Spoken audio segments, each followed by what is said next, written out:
ان الحمد للہ والصلاة والسلام علی رسول اللہ اما بعد۔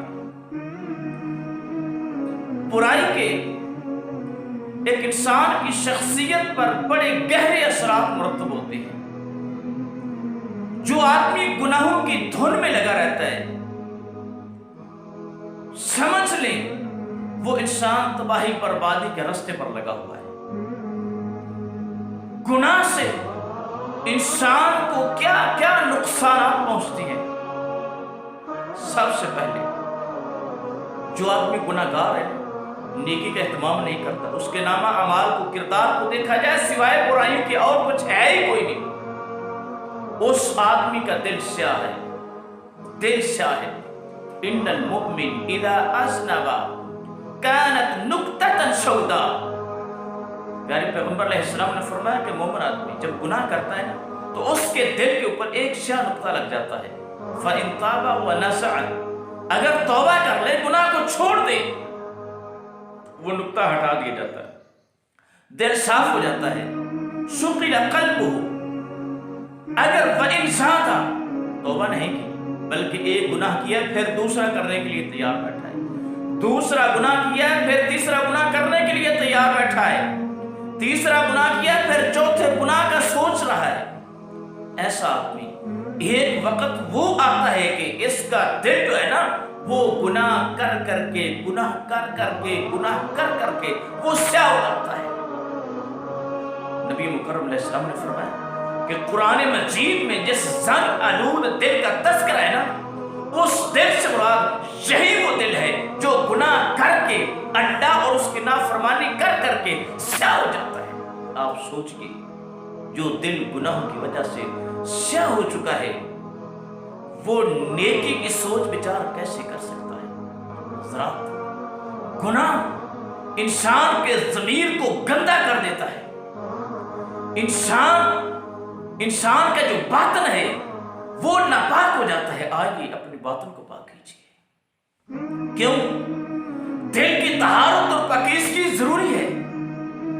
یار اگر زبان کے اظہار ہے، ترجمان القلب ہوتی ہے زبان انسان کی، خلیفت القلب ہوتی ہے زبان اس کی، زبان نیکی کا کام کیسے کرے گی؟ اعضاء وہ نیکی کی طرف مائل کب ہوں گے؟ جب انسان کا دل ہی پاک اور مبرہ نہیں ہے۔ دلوں کو پاک کیجیے۔ کیسے؟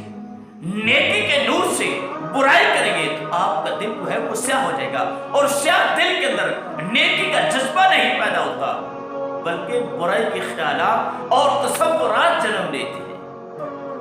جو انسان برائی کا ارتکاب کرتا ہے نا، مال کے ارتسما، اس کے چہرے کی بشاشت، چہرے کا نور، چہرے کی رونق، چہرے کی رعونت اس کو ختم کر دیتے ہیں۔ چہرے کی تازگی ختم ہو جاتی ہے، اس کے چہرے پر بے برکتی اور نحوست کے آثار نمایاں ہوتے ہیں۔ عبداللہ بن عباس رضی اللہ تعالیٰ عنہ فرمایا کرتے تھے وَإِنَّ لِلسَّجِّيَةِ سَوْدَاءً فِي الْوَجْهِ، جو آدمی گناہ کا ارتکاب کرتا ہے اس کے چہرے پر سیاہی آ جاتی ہے۔ وَسُلْمَةً فِي الْقَلْبِ، اس کا جو چہرہ ہے نا، جو دل ہے، دل وہ بے نور ہو جاتا ہے، دل سیاہ ہو جاتا ہے۔ اور وَوَهْنًا فِي الْبَدَنِ، جسم کے اندر کمزوری آ جاتی ہے۔ وَنَقْصًا فِي الرِّزْقِ، مال کے ارد و سماع اس کے برائیوں کی وجہ سے، گناہوں کی وجہ سے رزق سے برکت کو ختم کر دیتے ہیں۔ وَبُغْضًا فِي قُلُوبِ الْخَلْقِ، اور لوگ ان کے دلوں میں اس گناہ گار آدمی کے متعلق نفرتیں پیدا ہو جاتی ہیں۔ کیا مطلب؟ معاشرے میں گر جاتا ہے، رزق کی برکت ختم، دل سیاہ، چہرے کی رونق ختم، لوگوں کی نگاہوں میں برا انسان۔ کتنی بد نصیبی ہے۔ آپ اندازہ لگائیے کہ گناہ کے راستے پر چلنے والا کس قدر ذلت اور رسوائی کی زندگی بسر کر رہا ہے، کہ لوگوں کی نگاہوں میں گر گیا ہے اور بارگاہ الہی کے اندر بھی اپنی قدر و منزلت کو کھو بیٹھتا ہے۔ حدیث کے الفاظ ہیں، نبی مکرم علیہ السلام نے فرمایا ایاک والمعصیہ فإن بالمعصیة حل سخط اللہ عز وجل. لوگوں برائی سے بچا. کیوں؟ فرمایا جو برائی ہوتی ہے نا، برائی کی وجہ سے مال کے ارد و سما ناراض ہو جاتے ہیں.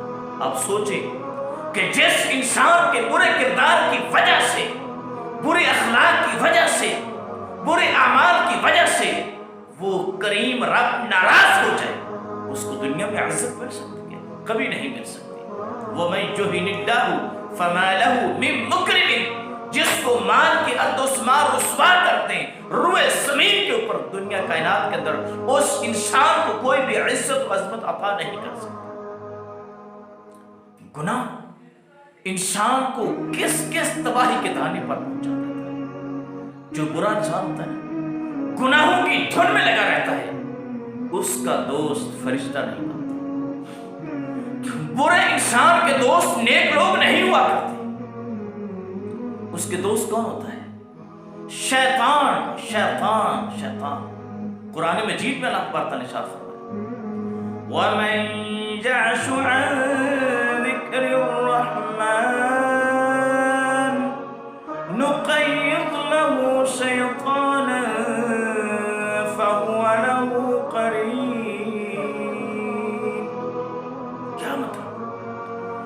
ایسا آدمی جو رحمان کے ذکر سے اعراض کر لیتا ہے. یہاں ذکر سے مراد صرف سبحان اللہ نہیں، الحمدللہ نہیں ہے. ذکر سے مراد ہر نیکی ہے. کیا مطلب؟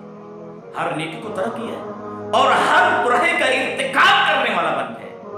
مال کے ارد و سما نے فرمایا ہم اس کی معیشت میں ایک شیطان کو مقرر کر دیتے ہیں.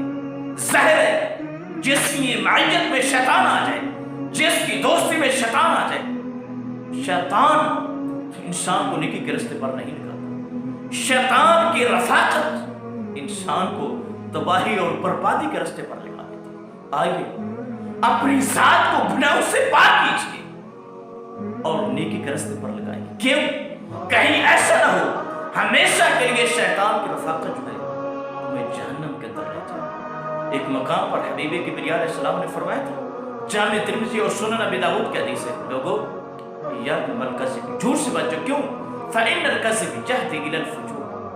جھوٹ سے انسان کو برائی کے راستے پر لگا جاتا ہے اور برائی کے راستے پر لگنے والا انسان وہ جنت کی طرف نہیں جاتا. وإن الفجور یہدی الی النار. جو برائی کے راستے پر چلتا ہے، برائی انسان کو جہنم کے اندر لے جاتی ہے.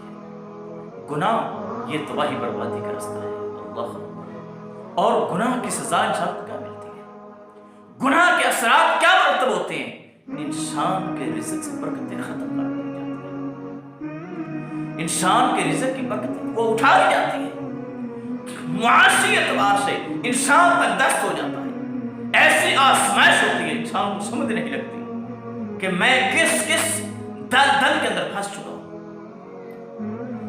قرآن مجید فرقان حمید میں مال کے ارد و سما نے ارشاد فرمایا وَمَنْ أَعْرَضَ عَنْ ذِكْرِي فَإِنَّ لَهُ مَعِيشَةً ضَنكًا وَنَحْشُرُهُ يَوْمَ الْقِيَامَةِ أَعْمَى وَقَدْ كُنْتُ بَصِيرًا قَالَ رَبِّ لِمَ حَشَرْتَنِي أَعْمَى وَقَدْ كُنْتُ بَصِيرًا. کیا جو رحمان کے ذکر سے اعراض کر لیتا ہے، اللہ تعالیٰ فرماتا ہے جو ہمارے ذکر سے اعراض کر لیتا ہے اس کو کیا سزا ملتی ہے؟ اس کی معیشت تنگ کر دی جاتی ہے. یہ دنیا کی سزا، دنیا کی رزق کے حوالے سے پریشان اتراتا ہے. اور آخرت میں جب قیامت کے دن اٹھایا جائے گا تو مال کے ارد و سما آنکھوں کا نور جو ہے اس کو واپس لے لیں گے. سوال کرے گا مولا لما حشرتنی اعمی، تو نے مجھے اندھا کر کے کیوں اٹھایا ہے؟ جواب کیا ملے گا؟ قال کذالک اتتک آیاتنا فنسیتھا. ہماری کتاب مقدس تیرے پاس پہنچی تھی، تم اس کو بلا تھا بس پش ڈال دیا. کیا مطلب؟ قرآن پڑھا، قرآن کے مفہوم کو سمجھا نہیں، اپنی زندگی پر قرآن کے احکامات کو لاگو نہیں کیا اور گناہوں کے انداز میں برائی کی کیفیت میں اپنی زندگی کو بسر کرتا رہا ہے نا، دنیا کے اندر نیکی کو بلا دیا تھا، آج اس نیکی کو بلانے کی سزا تجھے ملی ہے، ہم نے تجھے بلا دیا ہے۔ حضرات آئیے، بد نصیب انسان جو برائی کے راستے پر چلتا ہے اور اس کی وجہ سے اس کے رزق کی برکتیں وہ ختم کر دی جاتی ہیں۔ حدیث نبوی ہے وَإِنَّ الرَّجُلَ لَيُحْرَمُ الرِّزْقَ بِخَطِيئَةٍ يَعْمَلُهَا۔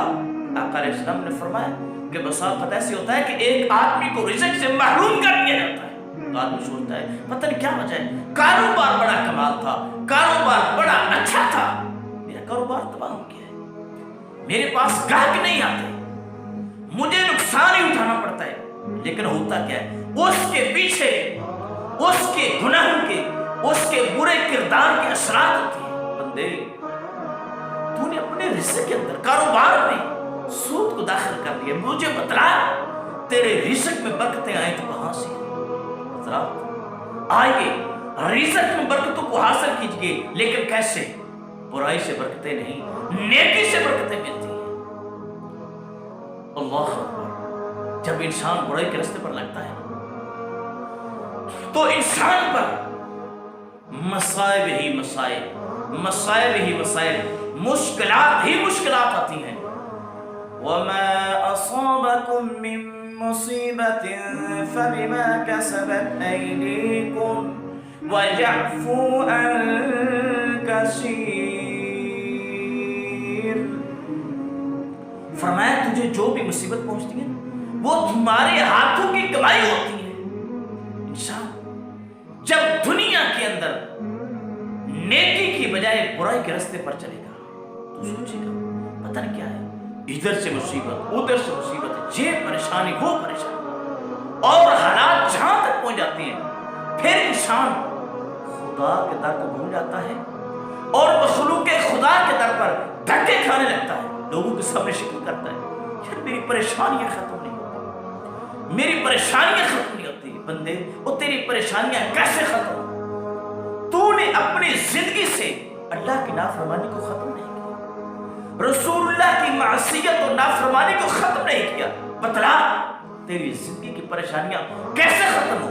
ہاں اگر تو چاہتا ہے نا تیری زندگی سے پریشانیوں کا خاتمہ ہو جائے، اس کا کیا طریقہ ہے؟ وَمَن يَتَّقِ اللَّهَ يَجْعَل لَّهُ مِنْ أَمْرِهِ يُسْرًا۔ جو تقوی اختیار کرتا ہے، تقوی پرہیزکاری، اپنی زندگی کو نیکی کے موسم بہار بسر کرتا ہے، ماں کے ارض و سما اس کے معاملات کو آسان فرما دیتی ہے۔ حضرات برائی یہ ایک ایسی چیز ہے کہ انسان کی نیکیاں تباہ و برباد ہو جاتی ہیں۔ سیدنا ثوبان رضی اللہ تعالیٰ نے فرماتی ہے نبی مکرم علیہ السلام نے فرمایا کہ میں ایسے لوگوں کو جانتا ہوں، اپنی امت کے ایسے لوگوں کو قیامت کے دن آئیں گے، قیامت کے دن آئیں گے، ان کی نیکیاں تہامہ پہاڑ کی مانند ہوں گی۔ آقا علیہ السلام نے فرمایا لیکن مال کے ارض و سما پہاڑوں کی مانند نیکیوں کو اڑتی ہوئی خاک کی مانند بنا دیں گے۔ صحابی رسول نے پوچھا یا رسول اللہ صفہم لنا، ان کی یہ حالت اور کیفیت کیوں ہوگی؟ ہمارے سامنے ان بدنصیبوں کو تذکرہ کر دیجیے، کہیں ایسا نہ ہو لا علمی کی وجہ سے ہم ان لوگوں کے اندر شامل ہو جائیں۔ سرکار مدینہ علیہ السلام نے فرمایا وہ کے اوپر لوگ نہیں ہوں گے، بیگانے نہیں ہوں گے، تم ہی میں سے ہوں گے، تم ہی میں سے ہوں گے، جیسے تم نمازیں پڑھتے ہو تمہارے ساتھ نمازیں پڑھیں۔ لیکن کیا ہے اذا خلو بمحارم اللہ انتہکو، ان کی خلوتیں وہ پاک نہیں ہوں گے، نمازیں پڑھتے تھے، حج کرتے تھے، ذکر اذکار کرتے تھے، نوافل کا اہتمام کرتے تھے، صدقہ خیرات بھی کرتے تھے، لیکن جب خلوت میں جاتے تھے ان کی خلوتیں وہ پاک نہیں ہوتی تھی، تنہائیوں میں مال کے ارض و سما کی نافرمانیاں کرتے تھے۔ حضرات آئیے اپنی خلوت کو پاکیزہ بنائیں۔ میں تو کہا کرتا ہوں کہ تقوی اس کی جو انسان کی کامیابی اس کی اساس تقوی ہے، لیکن تقوی کی جو اساس ہے نا وہ انسان کی خلوت کی پاکیزگی اور طہارت ہے۔ طہارت پاک اگر خلوت پاک نہیں ہے تو انسان کی بڑی بڑی نیکیاں قیامت کے دن تباہ و برباد ہو جائیں گی. آئیے گناہ اس کے اثرات ایک انسان کی ذات پر، انسان کی شخصیت پر بڑے گہرے ہوتے ہیں. اپنی ذات کو گناہوں سے پاک اور برہ کھینچ کے نیکی کے راستے پر لگائیے تاکہ آپ گناہ سے پیدا ہونے والی نحوستیں اور گناہ سے پیدا ہونے والی مسائل، مشکلات اور پریشانیوں سے اپنی ذات کو